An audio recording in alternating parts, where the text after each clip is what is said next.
swears at one point, for a brief second, it looked like at least one of the deer were standing on its hind legs, watching him as he drove past. The Native Americans, way back, had a deity, a deer-headed deity, and it was a cannibalistic-style god in the shape of a human with a deer's head, basically. There is a disease, and this is where I did my research. They're called spongiform encephalopathies. It's a neurodegenerative disease that's usually caused explicitly through cannibalism. Your boy did a bunch of research on this one. I got a good story for you. I wanted to do a bunch of background research on it first. I want to be a storyteller, but I want to be also an informer, if possible. I got a friend of mine. We met through Prime Incorporated. He's a good buddy of mine. He informed me that recently he had a very strange encounter while he was driving. He was driving down the road. I believe he said it was Mississippi. I could be wrong. He was driving down the road. It was nighttime. He was just getting out of this town area, and he saw like a whole big herd of deer on the side of the road. And he said that he swears at one point that he looked to the right, and for a brief second, it looked like at least one of the deer were standing on its hind legs, watching him as he drove past, which is extremely creepy. In the deep south, Mississippi, Louisiana, Alabama, Georgia, Florida, there's a lot of local legends involving deer. It's actually very common, way back in the day, a lot of Native American tribes worshipped a deer-headed god that looked humanoid. But what a lot of people don't know about this thing is it was a cannibalistic god. See, deer, a lot of people don't know this, deer are herbivores. But that's not specifically true. They prefer vegetation, but they are actually omnivores. They do eat meat. I've seen it. I've seen video of deer eating snakes. Deer will eat their fellow dead in extreme survival situations. There was a body farm. For those of you who don't know, a body farm is a farm where they keep human bodies to watch them decompose as a way to research the decomposition of humans for like CSI and for science reasons. There was a body farm, and the bodies kept moving. Bodies move when they die. Involuntary muscle spasms, we blow it up with gases. Once we get infested with bugs, the act of the bugs eating away tissue can cause the body to move and shift. But these bodies were moving far, like beyond death, kind of far. And they started setting up cameras to watch the surrounding area, and it turns out it was deer. They were coming and eating the bodies, and in the progress of eating them, pulling them away from where they were found. So deer can be omnivores. Like they will eat meat in extreme situations. They have no problem eating meat. So the Native Americans, way back, had a deity, a deer-headed deity that they often worshipped, and it was a cannibalistic-style god in the shape of a human with a deer's head, basically. And a lot of people wonder if what actually happened is there is a disease. It's kind of rare, not super rare, but it's kind of rare. And this is where I did my research. They're called spongiform encephalopathies, or TSEs. It's a neurodegenerative disease that's usually caused explicitly through cannibalism. This is also a disease that is in humans, cows, pretty much anything that lives organically on this earth that's a mammal that eats its own. It can get this prion disease, which is a mutation in the proteins, and it is 100% fatal, but it's a neurodegenerative disease. It's basically rapidly incurred Alzheimer's. It goes through the brain and the spine. And while this process is happening, it can cause animals, people to act extremely bizarrely. In some cases, just downright almost paranormal-ish. So it's not uncommon for a deer that has this disease to stand on its hind legs and walk around. The deer might run in circles until its legs break, or it might bang its head up against a tree until it's dead. Like, there's extremely bizarre behaviors this inflicts on nature. For humans, it's basically Alzheimer's, but the speed of it is cranked up to 100. Now, about that being 100% fatal, I do find it interesting. I did find at least one, for sure, one case of an Alzheimer's patient who got this disease, and it actually froze their Alzheimer's. They lived 34 months after being infected, which was way longer than they should have lived, even with normal Alzheimer's at that point. But it seems this disease interacted with the Alzheimer's in a weird way, and actually, it didn't make it better, but it stopped it from getting worse.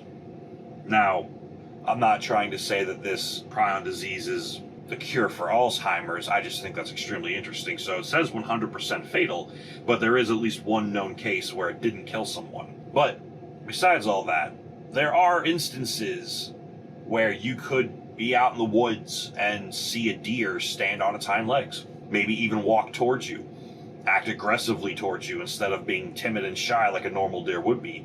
Or maybe it would even go after its fellow deer and kill them and eat them. Because, again, not only are they omnivores, but this disease makes them crazy. It's like they call it the zombie deer virus. Now, in humans, it doesn't quite do the same thing, but it definitely is creepy.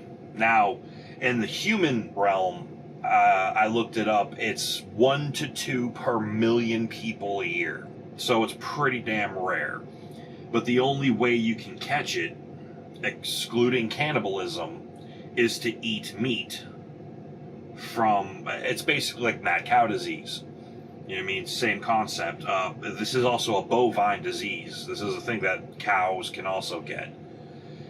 So, your chances of getting it are literally 1 in a million, but still creepy. Anyway, there's been some footage that I've seen out there, and some stories that I've gotten over the road of deer that stood on their back legs and walked around and this and that, but they were acting far too intelligently.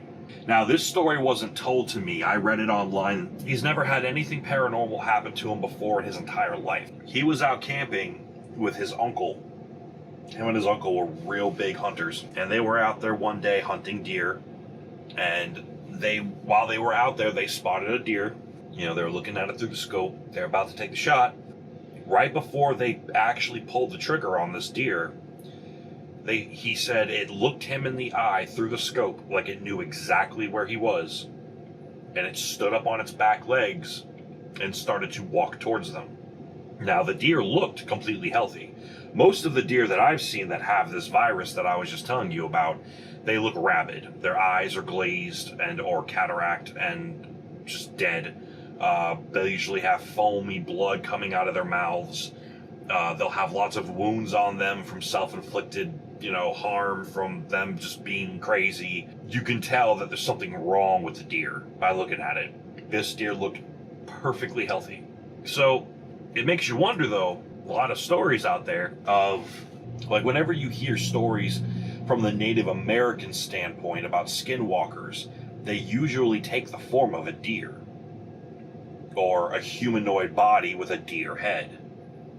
And it makes me wonder if maybe a lot of the lore that we've heard out there about skinwalkers, at least from the Native American side, were actually just infected deer. And people eating these deer, they kill it, they eat it, they get infected themselves, they basically go crazy after it. What if that kicked off the start for the Wendigos? Insanely strong people that just were madmen, absolutely insane, that ate their fellow man and would act extremely weird and out of sorts.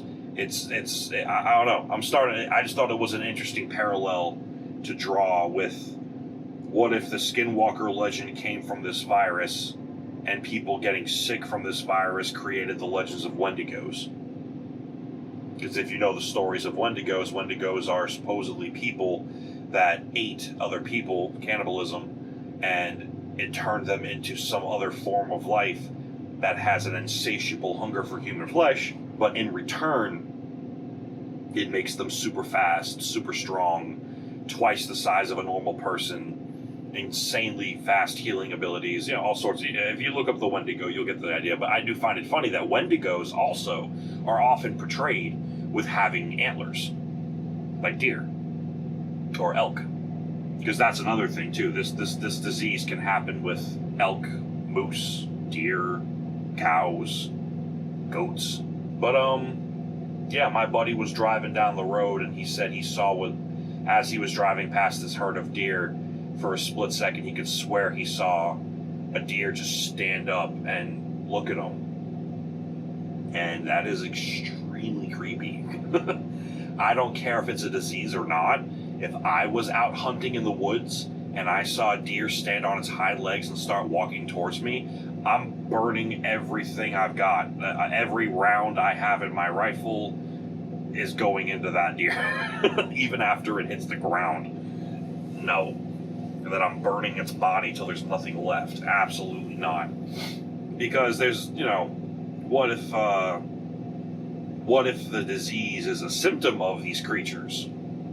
Here's a fun theory for you. What if, let's say, a skinwalker meets another skinwalker and they fight to the death, right? Because that's pretty much the legend, right?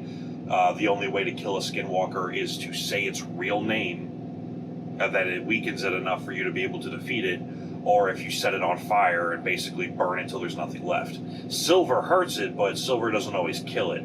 Based on all the research I've done, based on the lore, you use silver to pin it to the ground, and then you burn it till there's nothing left. But skinwalkers also are able to kill other skinwalkers.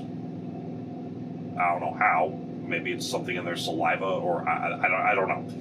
But what if, let's just say for shits and giggles, right? Let's go off the deep end. A skinwalker kills another skinwalker. The winner leaves. The dead one stays there.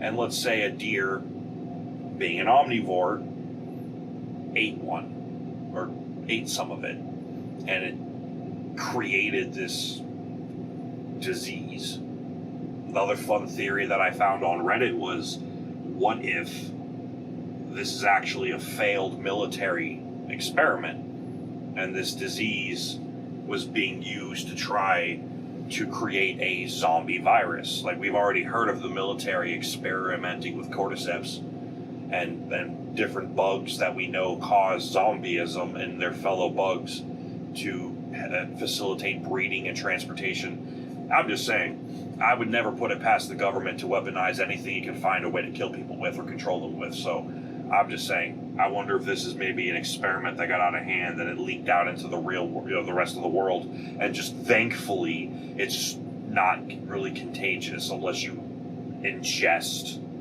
something already infected with it.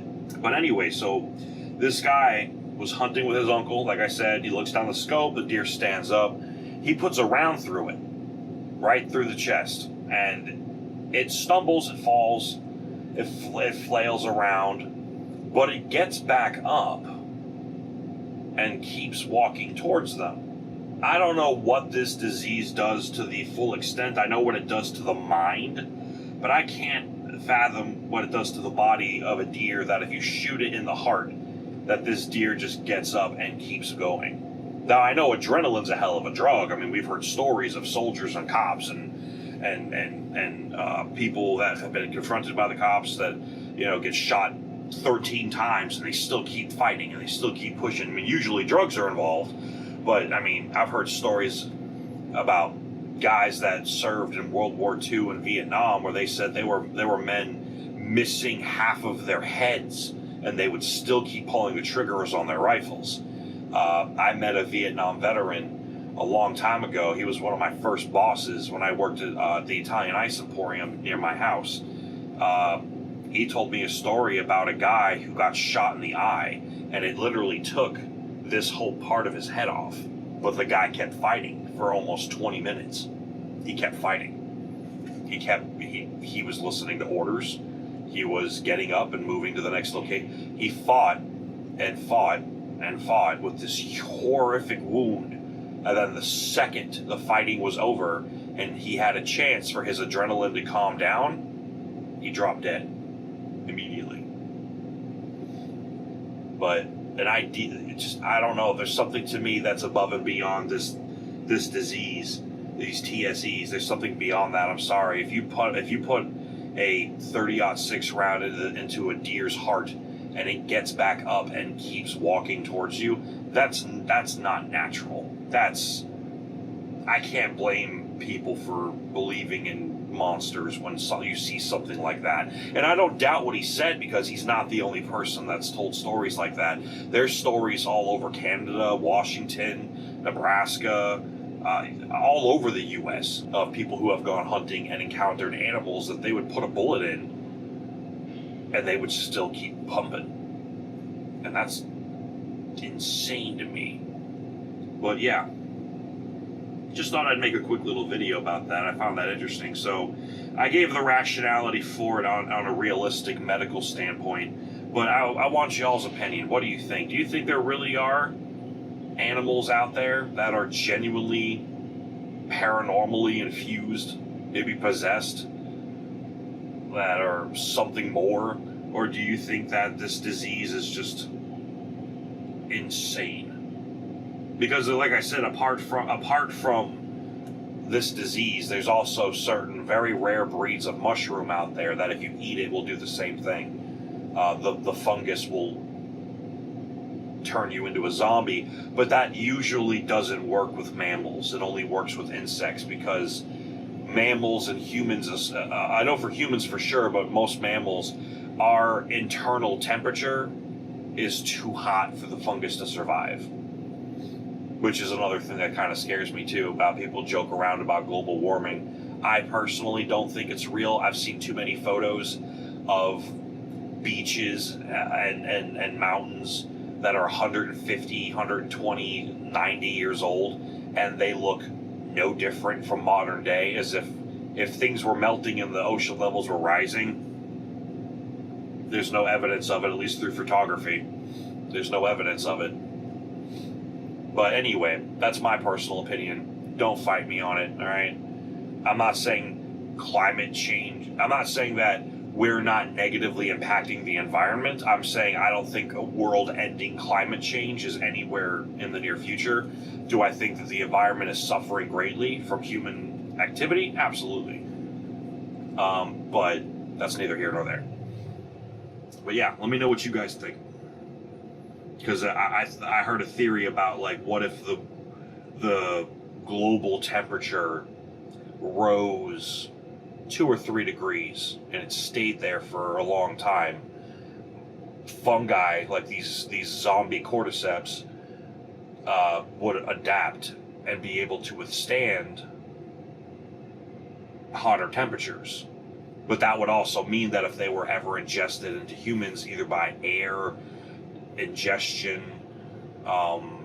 getting the fungal spores in your skin or whatever, that they would be able to survive in humans. The average human temperature is 98.6. The average fungi can only handle, I think it's like 95 something.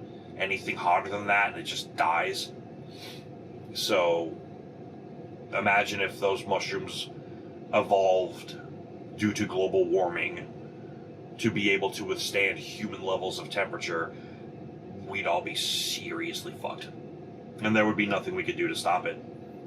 There really would be nothing we could do to stop it at that point, because if it could evolve to withstand the body temperatures, there's no way that the Earth could create enough antifungals to save everyone. And granted, it would kill everyone pretty quickly, but for a period, it would be a zombie apocalypse. There would be people running around, violent, insane, self-harming, throwing themselves off bridges, trying to bite people. It would be a zombie apocalypse. There's multiple scientists and multiple environmentalists who have talked about this. Not that they think it would ever happen, but it could happen, and that's horrifying. Or if nothing else, it would become like a Last of Us kind of thing, where people would just be consumed by fungal life, and they would become brain-dead carriers of these spores. Now, that's, to me, even more horrific.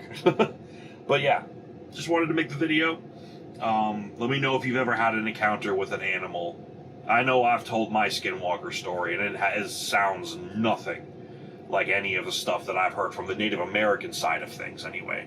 Unless what I encountered wasn't a skinwalker. I mean, again, it could have just been some random kid high off his ass on bath salts, naked in the woods, that looked just like my dead friend, chasing me down. What are the odds of that? Probably less than it being an actual paranormal creature, in my opinion. But it was Florida, so who the hell knows? Florida's got a lot of paranormal stuff. A lot of cryptids, a lot of monsters, creatures, spirits, ghosts.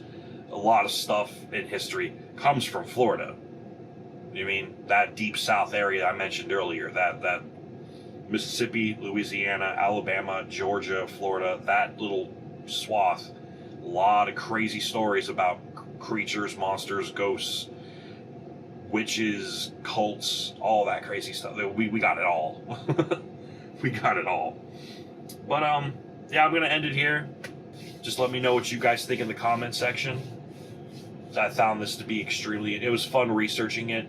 Well, not fun. It was fun in the sense of, like, it was educational, but it was also horrifying to know these types of things exist.